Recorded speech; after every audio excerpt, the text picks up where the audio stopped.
متشرده ميته بالجوع، غايبه لها واحد الطبسيل مولاه ما كاينش، غتدخل وغتبدا تاكل منه، غتجي مولا الطبسيل وغادا تبهدلها بلا هضره. هنايا حتى غيجي الخطيب ديالها يقول لها معليش راه باينه فيها الجوع، كولي لا يفك الجوع، يلا بغات تاكل قالت ليه لا خاصها تمشي بحالاتها. الله غادا مسكينه غادي وقفها عاوتاني وغيقول لها واش بغات تخدمي، غتقول له واش تسطيتي بغات تخدم عندي هادي، قال لها انا اللي غادي نخلصها، انا بغات تخدم عندي في الدار. غيقول لها واش موافقه، مسكينه كانت فرحانه. واخيرا حياتها غادا تبدل، غادا تمشي معاهم، غضرب معاهم واحد 3 السيمانات. حياتها بدات كتستقر، خدمتها كديرها على احسن وجه، وديما ملي حياتك كتقاد ضروري غتخرج شي حاجه اللي غتبغي تعوجك على الطريق. غتسمع الدقان في الباب وشي واحد كيعيط، غدور راسها غيبان لها هاد السيد باللي كتعرفو، بدات كتقفقف. هاد السيد هذا هو اللي وصل الحاله بانها ولات متشرده في الزنقه. غتجي عاد من الدار غتقول لها ما تحليش الباب، غتقول لها لا لا ما نقدرش نحلو عندي شي حاجه، غطيح كلشي وغتمشي تجري. مول الدار غادي يشوفها وغادي يتبعها للبيت، غادي يوقف قدامها يقول لها مالكي علاش هربانه، واش خايفه من شي واحد، واش كتعرفي يوان؟ غتقول لي كنعرفو وكان عندي واحد المشكل معاه وما بغيتوش يشوفني. يقول لها ما تخمي ما والو، ما غاديش يعرفك باللي كاينه ومن حد كاينه في الدار راكي محميه. حتى غتجي عاوتاني الخطيبه ديالو وغتوقف معاه وغتقول لها عافاك ما تقوليهاش انت ليه. غتقول لها ما نقول لها والو، عرفتي علاش؟ حيت هي دريه ظريفه وبينتي بانك دايره خدمتك وما غلقى معك حتى شي مشكل. مهم شدوا في الكلمه ديالهم وما قالوهاش للسيد، وهاد الايامات دايزه مزيانه حتى لواحد النهار غادي يعيط ليها مول الدار وغادي يقول لها اجي عاونيني بغيت نلبس، وبدات كل مره كتعاونوا، وهذا الشيء اللي خلاهم بداو يتقربوا من بعضياتهم. حيت هو ولا داصر عليها شويه يعني ولا مرتاح معها في الهضره. والزوجه ديالو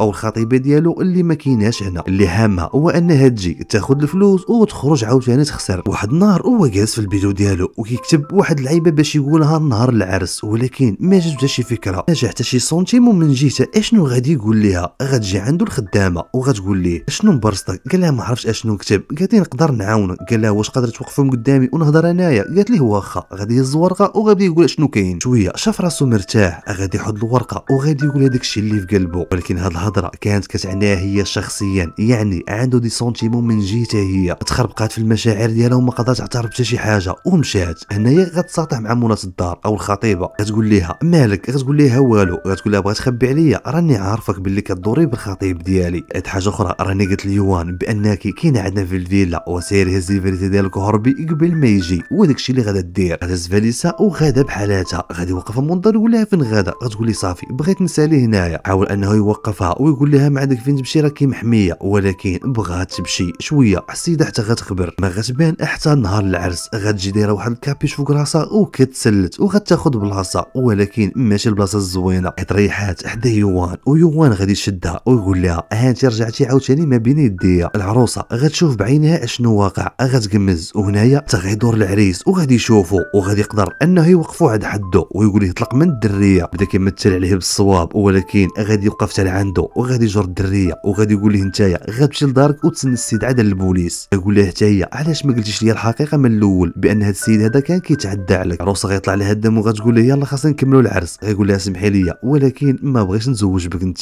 فريمون ما عندي حتى شي سونتيمون من جهتك. تقبلات الوضو وقالت له لا راه اليوم العرس وكاينين الضيفان، ولكن قال لها هادشي ما كيهمنيش، اللي كيهمني هو انني نعيش مع امراه اللي غادي نبغيها ونكون مرتاح معها. وصلنا لنهايه القصه. الى وصلت هنايا فانت متابع سبيسيال، ما تنساش تخلي لي واحد لايك. طبيعه الحال الى عجبتك القصه الى قصه قادمه ان شاء الله.